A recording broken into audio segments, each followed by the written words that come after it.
নমস্কাৰ বন্ধুসকল, মোৰ অন্য এটা ভিডিঅ'লৈ আপোনাক সকলোকে স্বাগত জনাইছোঁ। বন্ধুসকল, আজি আকৌ আপোনালোকৰ মাজলৈ লৈ আহিছোঁ তিয়ঁহৰ খেতি। বন্ধুসকল, আপোনালোকে যদি তিয়ঁহ খেতি কৰিব বিচাৰিছে বা তিয়ঁহ খেতিৰ বিষয়ে জানিব বিচাৰিছে, তেতিয়াহ'লে ভিডিঅ'টো অকণমানো স্কিপ নকৰাকৈ চাই যাব আৰু মোৰ চেনেললৈ নতুন আহিছে চেনেলটো ছাবস্ক্ৰাইব কৰি দিব, লগতে বেল আইকনটো টিপি দিব মোৰ সকলো ভিডিঅ' পাবলৈ। বন্ধুসকল, তিয়ঁহ খেতিডৰা কৰিবৰ কাৰণে প্ৰথমে মই গুটিবোৰ এনেদৰে উলিয়াই লৈছিলোঁ। ইয়াৰ কাৰণে বন্ধুসকল, আপোনালোকে কলপটুৱা এখন ল'ব, কলপটুৱাখন মাজতে দুভাগ কৰি পেলাই এনেদৰে গুটিবোৰ দি দিব। গুটিবোৰ প্ৰায় 2 দিন এনেকৈ থোৱাৰ পাছতে দেখিব যে আপোনালোকৰ গুটিবোৰ ধুনীয়াকৈ গজালি ওলাই গৈছে। বন্ধুসকল, এনেদৰে গজালি ওলাই ল'লে কি হৈ যায়, প্ৰত্যেকটো গুটিৰ পৰাই এটা গছ হ'বই আৰু গুটিটো মিছ হোৱাৰ কোনো চান্স নাথাকে। সেই বন্ধুসকল, মই প্ৰত্যেক বছৰেই এনেদৰে গুটিবোৰ উলিয়াই লওঁ আৰু তিয়ঁহ খেতি কৰোঁ আৰু তিয়ঁহ খেতিৰ দ্বাৰা এনে কৰি পেলাই যথেষ্ট লাভান্বিত হ'বলৈ সক্ষম হৈছোঁ। তাৰে কিছুমান অভিজ্ঞতা আছে, সেই অভিজ্ঞতা লৈ পেলাই ভিডিঅ'বোৰ বনাওঁ। বন্ধুসকল, ইয়াৰ পাছতে আপোনালোকে ভালদৰে মাটিডোখৰ প্ৰস্তুত কৰি লোৱাৰ ওপৰতো গুৰুত্ব প্ৰদান কৰিব। বন্ধুসকল, মই প্ৰথমতে মাটিডোখৰ প্ৰস্তুত কৰি ল'বৰ কাৰণে এবাৰ প্লাও লগাই লৈছিলোঁ। প্লাও লগোৱাৰ পাছত দুবাৰ লটৰ বেতৰ লগাই পেলাই মাটিডোখৰ ভালদৰে মিহি কৰি লৈছিলোঁ।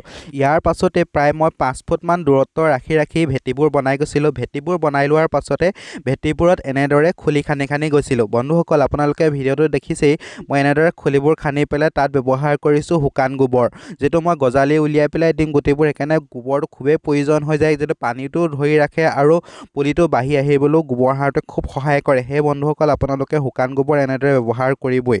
বন্ধুসকল, এয়া দেখিছেনে মই কেনেদৰে গুটিবোৰ ৰুই গৈ আছোঁ। মই যিহেতু গোটেই পুলিবোৰ এনেদৰে উলিয়াই লৈছিলোঁ, সেইকাৰণে আপোনাক খুব সাৱধানকৈ এটা এটাকৈ ধৰি পেলাই অকণমান এনেদৰে আঙুলিটোৱে মাটি অকণমান গাঁত কৰি পেলাই দি গ'লে হৈ যায়। বেছিকৈ জোৰকৈ হেঁচি নিদিব, হেঁচি দিলে কি হৈ যায়, খুব কোমল হৈ থাকে শিপাবোৰ, তেতিয়া আপোনালোকৰ পুলিটো মৰি যোৱাৰ চান্স থাকে।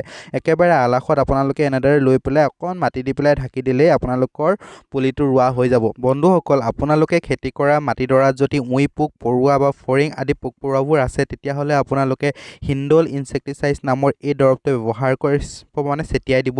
ছটিয়াই দিলে কি হৈ যায়, সেই পোক পৰুৱাবোৰ আপোনালোকৰ পুলিটোৰ পৰা আঁতৰাই ৰাখে। যিটো অকণমান গোন্ধ আছে, সেই গোন্ধটোৱে পোক পৰুৱাবোৰ আঁতৰাই ৰাখে আৰু আপোনালোকৰ পুলিটো বাচি ৰাখে।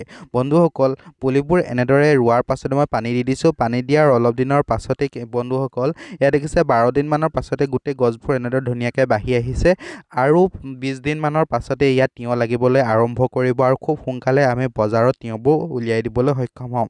সেই বন্ধুসকল, আপোনালোকে এনেদৰেই তিয়ঁহ খেতিডৰা কৰিব আৰু এনেদৰে তিয়ঁহ খেতিডৰা কৰিলে আপোনালোকে খুব সোনকালেই বজাৰত আপোনালোকৰ তিয়ঁহবোৰ উলিয়াই দিবলৈ সক্ষম হ'ব। যিহেতু বজাৰত যিমানেই সোনকালে উলিয়াই সিমানেই দাম বেছিকৈ পায়। যিহেতু এতিয়া বজাৰত তিয়ঁহৰ চাহিদা খুবেই বেছি হৈ আছে, সেই বন্ধুসকল, আপোনালোকে এনেদৰে কৰিলেই আপোনালোকে তিয়ঁহ খেতিৰ পৰা যথেষ্ট লাভান্বিত হ'বলৈ সক্ষম হ'ব। বন্ধুসকল, তিয়ঁহ খেতিৰ দ্বাৰা কৰিবৰ কাৰণে যিটো পোক পৰুৱা নাহিবৰ কাৰণে আৰু সৰহকৈ লাগিবলৈ সাৰ, ভিটামিন বহুতো প্ৰদান কৰিব লাগে, সেইবোৰ পাছলৈ এটা ভিডিঅ' আকৌ আপোনালোকক বনাম। আজি ভিডিঅ'টো আপোনালোকে পুলিবোৰ কেনেদৰে ৰুব তাকে দেখুৱালোঁ। ভিডিঅ'টো ভাল পালে লাইক শ্বেয়াৰ কৰিব আৰু মোৰ চেনেলটো ছাবস্ক্ৰাইব কৰি দিব। ধন্যবাদ।